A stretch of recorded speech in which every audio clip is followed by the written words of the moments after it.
leader, business owner, gagal memimpin diri sendiri, tidak mampu memberikan contoh yang baik untuk karyawan. Melihat karyawan melakukan kesalahan, marah-marah, mereka tidak memimpin, mereka tidak membimbing.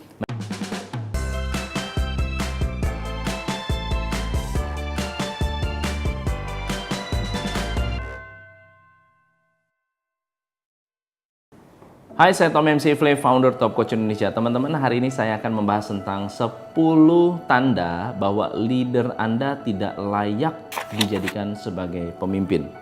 Kenapa hal ini saya bahas? Banyak leader yang tidak tahu cara menghargai karyawan, sehingga akhirnya membuat karyawan resign. Dan kebanyakan yang resign bukan karyawan jelek, yang resign adalah karyawan yang bagus. Jadi saya ingin memberikan 10 indikator bahwa leader Anda tidak layak jadi pemimpin.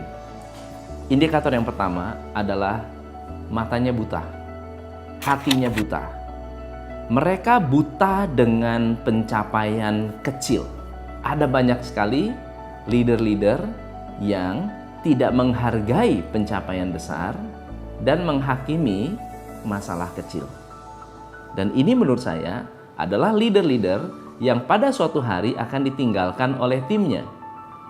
Buta akan prestasi, tidak bisa melihat potensi seseorang, dan akhirnya membuat karyawan yang sebenarnya tahu dirinya berpotensi, tapi karena tidak pernah dihargai, tidak pernah dianggap bagus, selalu dibilang jelek, akhirnya mereka resign. Yang kedua adalah leader yang tidak memiliki visi. Kalau mereka buta akan visi, mereka tidak bisa melihat potensi bisnis ataupun pribadinya. Visi sangat-sangat penting untuk bisnis Anda. Kalau Anda tidak bisa melihat, bagaimana Anda bisa mengenali? Kalau Anda tidak pernah membayangkan, bagaimana Anda bisa memikirkan? Kalau tidak bisa membayangkan, nggak bisa memikirkan. Kalau tidak bisa memikirkan, tidak bisa melakukan. Jadi apa yang ada di bayangan Anda bisa dipikirkan, apa yang bisa dipikirkan bisa diceritakan, apa yang bisa diceritakan bisa dilakukan. Yang ketiga, tidak bisa memimpin diri sendiri. Gagal memimpin diri sendiri, tidak bisa menciptakan disiplin untuk diri sendiri, dan akhirnya tidak mampu memberikan contoh yang baik untuk karyawan. Teman-teman, banyak sekali manajer, leader, business owner yang mengharapkan karyawan disiplin dan berprestasi, tetapi mereka sendiri malas, tidak suka lembur, tidak mau bekerja keras, tapi mengharapkan karyawan kerja keras. Ketika melihat karyawan melakukan kesalahan, marah-marah, padahal mereka tidak memimpin, mereka tidak membimbing, tidak memberikan pelatihan, tapi berharap karyawan benar-benar bisa berprestasi. Ini adalah leader-leader yang harus mengoreksi diri sendiri supaya timnya bisa lebih produktif. Yang keempat adalah tidak berprestasi. Jadi saya punya satu pengalaman di mana ada sebuah family business. Business ownernya atau foundernya ini sudah generasi kedua masuk ke generasi ketiga. Nah, founder dari generasi pertama dan generasi kedua telah membangun bisnis ini menjadi sangat-sangat luar biasa. Masuk ke generasi ketiga, mereka adalah anak-anak manja yang dari kecil sampai besar punya babysitter, lalu kemudian mereka tidak terbiasa dengan kerja keras dan mereka memiliki kebiasaan tahu enak, tahu beres. Pada suatu hari, mereka keluar dari sekolah, lulus sekolah dari luar negeri, pindah dan pulang ke Indonesia. Mereka diberi kesempatan untuk memimpin sebuah perusahaan yang sudah besar. Apa yang terjadi adalah, dan akhirnya ketika memimpin, mereka tidak tahu cara menjadi seorang pemimpin yang baik. Mereka sendiri tidak bisa jualan, mengharapkan orang lain bisa jualan. Mereka tidak bisa melakukan problem solving, mengharapkan anak buahnya tahu cara melakukan problem solving. Mereka tidak bisa mengendalikan diri, mengharapkan karyawan mengendalikan diri mereka sendiri.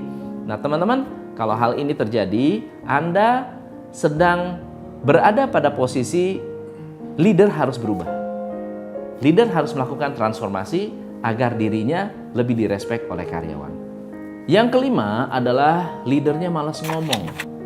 Saya menemukan ada banyak sekali leader-leader bagus, cerdas, kreatif, punya ambisi yang bagus, tapi malas ngomong, malas berkomunikasi dengan karyawan. Pernah ada satu perusahaan, kebetulan perusahaannya adalah trading, leadernya bagus, dalam arti secara skill, cara jualannya hebat.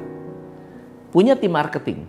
Tim marketingnya menurut saya bagus-bagus. Merekrut orang-orang yang memang tepat. Tetapi apa yang dipikirkan tidak pernah disampaikan kepada tim. Apa yang dipikirkan tidak pernah diungkapkan kepada tim. Kenapa? Karena merasa bahwa ngapain begitu aja diomongin. Ngapain gitu aja dikasih tahu. Kenapa hal kecil harus disampaikan?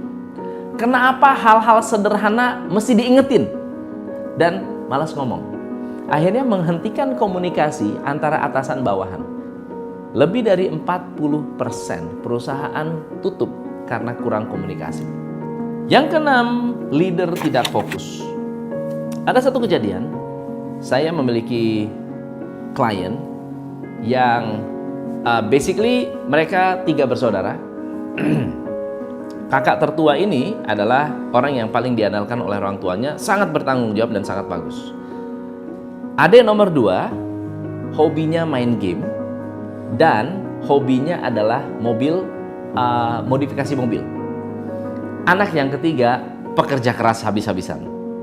Ya, anak nomor 2 ini adalah penanggung jawab di operational.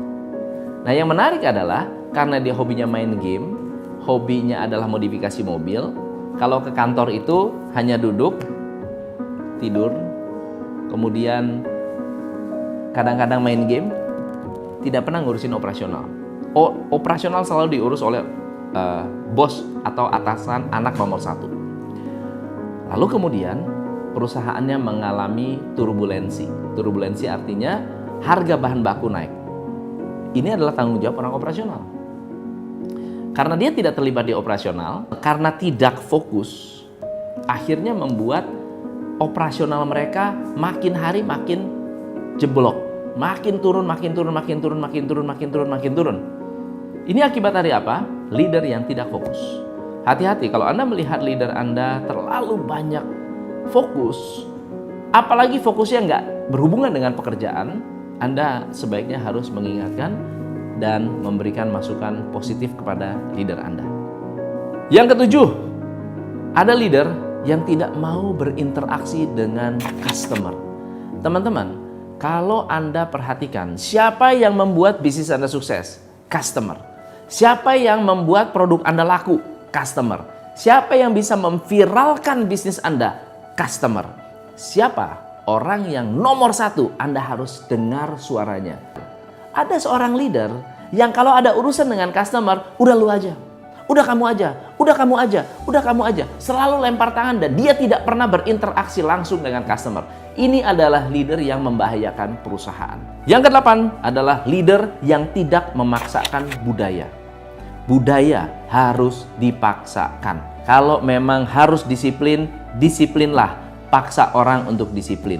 Kalau memang harus tepat waktulah, paksakan orang untuk tepat waktu. Kalau memang harus berprestasilah, berprestasilah. Kejar orang untuk berprestasi, push orang untuk bisa berprestasi. Paksakan budaya berprestasi dengan cara kita sebagai leader harus memiliki prestasi. Kalau leader tidak mau memaksakan budaya, lalu menganggap bahwa saya udah kasih tahu, tapi dia nggak mau ngikutin. Saya udah capek Pak maksa orang.